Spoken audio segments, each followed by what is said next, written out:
فاسألوا أهل الذكر إن كنتم لا تعلمون۔ ایک بھائی نے سوال کیا ہے کہ ایک شخص نے اپنی بیوی کو 3 ماہ پہلے طلاق دے دی، 3 مرتبہ اکٹھا ہی طلاق کہہ دیا، اب وہ سلو کر سکتا ہے؟ عزیز بھائیو، رسول اللہ صلی اللہ علیہ وسلم کی زندگی میں، ابو بکر صدیق رضی اللہ عنہ کے دور خلافت میں، اور فاروق اعظم عمر بن الخطاب رضی اللہ عنہ کی خلافت کے ابتدائی 2 سالوں تک اگر کوئی بندہ ایک مجلس میں 3 طلاقیں دے دیتا تھا، یہ مسئلہ آپ سمجھ لیں گے تو اللہ آپ کو نفع دے گا انشاءاللہ۔ ایک مجلس میں اگر کوئی بندہ 3 طلاقیں دے دیتا تھا تو ایک ہی کاؤنٹ ہوتی تھی، وہ کتنی شمار ہوتی تھی؟ کب؟ نبی صلی اللہ علیہ وسلم کے دور میں، ابو بکر صدیق کے دور خلافت میں رضی اللہ عنہ، فاروق اعظم کی خلافت رضی اللہ عنہ کی ابتدائی 2 سالوں تک ایک مجلس کی 3 طلاقیں ایک ہی شمار ہوتی تھی، ایک ہی گنی جاتی تھی۔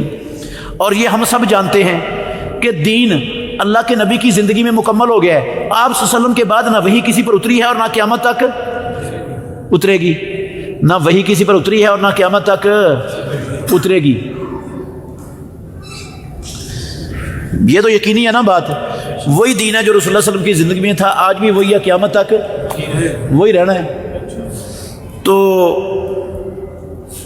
حضرت عمر ابن الخطاب رضی اللہ عنہ نے بطور تدبیر کے، شرعی طور پر نہیں، تدبیری طور پر بطور سزا کے اپنی خلافت میں یہ قانون بنا دیا تھا 2 سالوں کے بعد کہ جو بندہ 3 طلاقیں دے گا میں اس کو رجوع نہیں کرنے دوں گا، اس کو 3 ہی بنا دوں گا۔ یہ قانون بنایا تھا، کیوں بنایا تھا؟ بطور سزا کے، تدبیر کے طور پر۔ تدبیر کیا کرنی تھی؟ ضرورت کیا پڑی تھی؟ ضرورت کیا پڑی تھی؟ ضرورت یہ پڑی تھی کہ حضرت عمر فاروق رضی اللہ عنہ کے دور خلافت میں یہ کٹھی 3 طلاقیں کہنے کی وبا لوگوں میں عام پھیل گئی تھی۔ جو جس کو غصہ چڑھتا تھا چل طلاق طلاق طلاق بک دیتا تھا، منع کرنے کے باوجود لوگ باز نہیں آتے تھے، رکتے نہیں تھے۔ تو کٹھی 3 طلاقیں دینا کتاب اللہ کا مذاق اڑانے کے مترادف عمل ہے۔ سنن نسائی میں حدیث ہے، رسول اللہ صلی اللہ علیہ وسلم کو پتہ چلا کسی بندے نے کٹھی 3 طلاقیں دی ہیں، آپ نے خطبہ دیا اور کہا ایلعب بکتاب اللہ وانا بین اظہرکم، میری موجودگی میں تم نے کتاب اللہ کو تماشا بنا لیا۔ اللہ کے نبی نے 3 طلاقیں دینے کو کتاب اللہ کا مذاق اڑانا قرار دیا ہے۔ تو یہ کام عام پھیل گیا تھا لوگوں میں، منع کے باوجود نہیں باز آتے تھے۔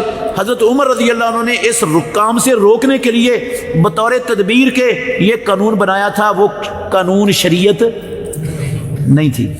اور یہ تدبیری قانون سازی یہ اسلام حق دیتا ہے امیر کو، تدبیر کے ساتھ فیصلے کرنے کا اسلام امیر کو حق دیتا ہے۔ حضرت عثمان نے نہیں کیا تھا رضی اللہ عنہ۔ اللہ کے نبی کی زندگی میں جمعے کی ایک ہی اذان ہوتی تھی جب امام ممبر پر بیٹھ جاتا تھا۔ فاروق صدیق اکبر رضی اللہ عنہ کے دور میں بھی ایک ہی اذان ہوتی تھی جب ممبر پر بیٹھ جاتے تھے۔ حضرت عمر بن الخطاب رضی اللہ عنہ کے دور خلافت میں بھی ایک ہی اذان ہوتی رہی 12 سال جب امام ممبر پر بیٹھ جاتا تھا۔ حضرت عثمان رضی اللہ عنہ کے دور خلافت کے شروع میں بھی ایک ہی اذان ہوتی رہی۔ اب کیا ہوا؟ مدینے کی آبادی پھیل گئی، مدینہ وسیع ہو گیا، لوگ زیادہ ہو گئے اب مدینے میں۔ اب مسجد میں سپیکر تھے نہیں کہ وہ لوگوں کو مسجد کی اذان کی آواز سنائی دیتی، لوگوں کے پاس گھڑیاں اور موبائل اور ٹائم دیکھنے والا کوئی ذریعہ بھی نہیں ہوتا تھا کہ ان کو ٹائم کا پتہ چل جائے کہ جمعہ شروع ہو گیا ہے، ایسا کوئی ذریعہ بھی ان کے پاس نہیں تھا، اذان ان کو نہیں پہنچتی تھی، سپیکر نہیں تھے۔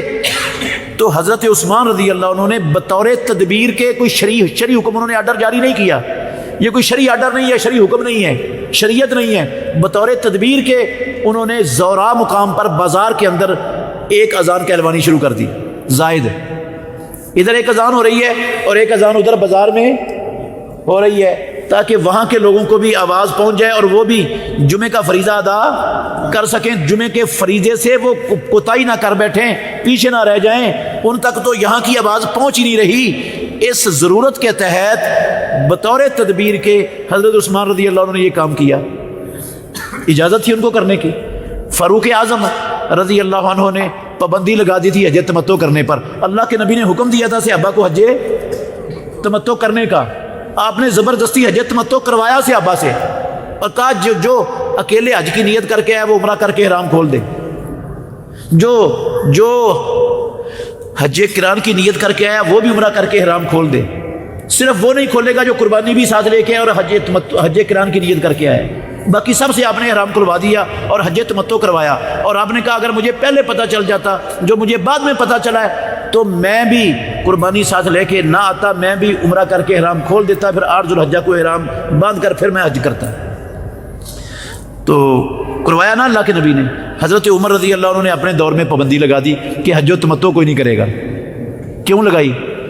شریعت بدل گئی؟ بدل دی نہیں، نہ شریعت بدلی نہ وہ بدلنے کے مجاز تھے، نہ انہوں نے ایسا کوئی سوچا تھا، انہوں نے بطور تدبیر کے یہ پابندی لگائی۔ تدبیر کیا تھی؟ مسئلہ یہ تھا کہ لوگ حج پر آتے تھے اور ساتھ ہی عمرہ بھی کر کے چلے جاتے تھے اور پھر سارا سال بیت اللہ بے آباد رہتا تھا، وہاں کوئی بھی نہیں ہوتا تھا طواف کرنے والا، عبادت کرنے والا۔ تو انہوں نے کہا کہ ان پر پابندی لگائے نا کہ حج کے ساتھ عمرہ نہیں کرنا، تو سال میں 1 مرتبہ حج کرنے کے لیے آئیں گے، 1 مرتبہ عمرہ کرنے کے لیے آئیں گے، تو اس طرح مکے کی آبادی کیا ہو جائے گی؟ بڑھ جائے گی۔ اس تدبیر کی خاطر انہوں نے پابندی لگا دی، وہ شریعت تو نہیں نا بنی وہ۔ ایسے ہی حضرت عمر رضی اللہ عنہ نے یہ 3 طلاقوں کو ایک قرار دے دیا، یہ کوئی شرعی حکم نہیں ہے، یہ تدبیری اور تعزیری حکم تھا، لوگوں کو ایک غلط کام سے روکنے کے لیے تھا۔ شریعت وہی تھی جو اللہ کے نبی کی زندگی میں مکمل ہو گئی اور قیامت تک جو چلنی ہے، جس کے اندر کسی کو ترمیم اور اضافے کا حق نہیں ہے۔ تو ایک طلاق ہوئی ہے یہ جو 3 مرتبہ اس نے کہا ہے۔ اس کے بعد اللہ نے سورہ توبہ کی 228 نمبر آیت میں بندے کو طلاق دینے والے کو حق دیا ہے، وہ 3 قروء سے کے اندر رجوع کر سکتا ہے۔ قروء کہتے ہیں حیض کو۔ آج طلاق دی ہے، اس کے بعد 3 حیض انتظار کرنا پڑے گا عورت کو۔ جب تیسرا حیض اس کا ختم ہو جائے گا، پہلا حیض ختم ہوا طلاق کے بعد، دوسرا ختم ہوا، تیسرا ختم ہوا، تو اس کے بعد اس کی عدت مکمل ہو گئی۔ اسی 1 مرتبہ طلاق کہنے سے ہی وہ عورت اسلام میں آزاد ہے۔ اسلام میں کیا ہو گئی؟ آزاد ہو گئی۔ اس کا دوسری جگہ پر بھی نکاح ہو سکتا ہے، اور اس پہلے مرد کے ساتھ اگر سلوک کی نوبت آتی ہے تو اس کے ساتھ بھی نیا نکاح، اس کے ساتھ بھی دوبارہ نکاح، تجدید نکاح ہو جاتا ہے۔ ٹھیک ہے، اگر وہ تیسرا حیض ختم ہونے سے پہلے سلو ہو جاتی ہے ان کی، تو پھر نکاح کی ضرورت نہیں ہے۔ پھر بغیر نکاح کے کم از کم 2 لوگوں کی موجودگی میں بندہ یہ کہہ دے کہ میں اپنے لفظ واپس لیتا ہوں، آج کے بعد تو میری بیوی ہے، میں نے رجوع کر لیا تیرے ساتھ، کوئی لفظ اس طرح کا بول دے تو وہ کیا ہو جائے گا؟ رجوع ہو جائے گا، وہ نکاح دوبارہ بحال ہو جائے گا مکمل۔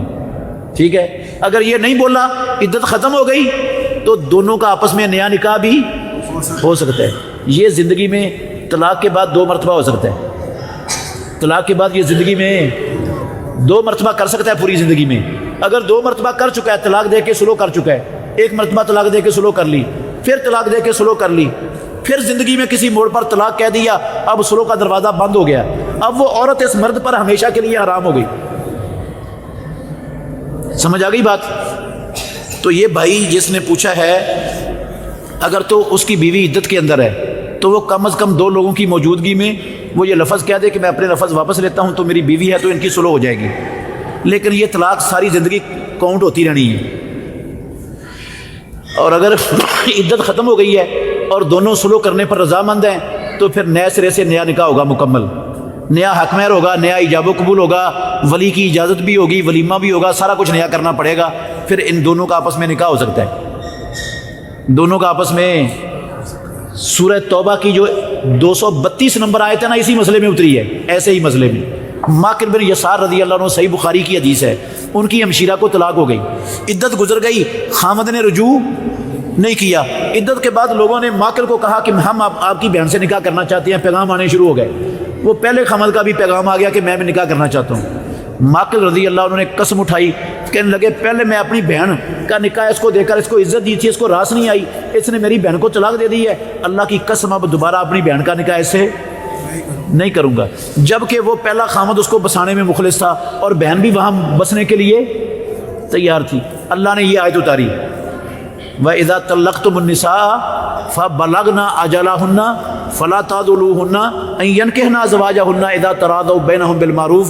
اولیاء جب عورتوں کو طلاق ہو جائے وہ اپنی عدت پوری کر لیں، عدت پوری کرنے کے بعد پھر پہلے خامدوں کے ساتھ نکاح کرنا چاہیں تو بیچ میں رکاوٹ نہ بنو، نہ روکو ان کو، ہو سکتا ہے نکاح ان کا پہلے خامدوں سے۔ رسول اللہ صلی اللہ علیہ وسلم نے ماکل بن یسار رضی اللہ عنہ کو بلایا، یہ آیت سنائی، انہوں نے اپنی قسم توڑ دی اور کفارہ دیا اور اپنی بہن کا دوبارہ نکاح اسی عورت سے، اسی مرد سے کر دیا۔ سمجھ آ گئی کون بھائی تھا سوال کرنے والا؟ سمجھ آ گیا مسئلہ؟